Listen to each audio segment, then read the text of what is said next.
هعمل معاكم النهاردة الكريم كراميل بالطريقة دي، جميل جدا. ده الجاهز عندي في الأكياس الجاهزة، وهقول لكم ازاي يطلع معانا بالقوام الجميل ده. تابعوا معايا بقية الفيديو عشان تعرفوا انا عملته ازاي. هنعمل مع بعض النهاردة الكريم كراميل اللي هو الجاهز.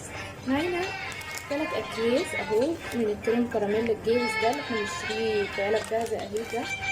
ده انا بستخدم جرين اهو، كريم كراميل جرين. ومعايا طبعا هشيل الكراميل نفسه ده للاخر وانا بصفه. هنبدا مع بعض. معانا هنا كل كيس، كل باكت من ده كريم، بودره من الكريم كراميل بياخد معايا كوبايتين لبن.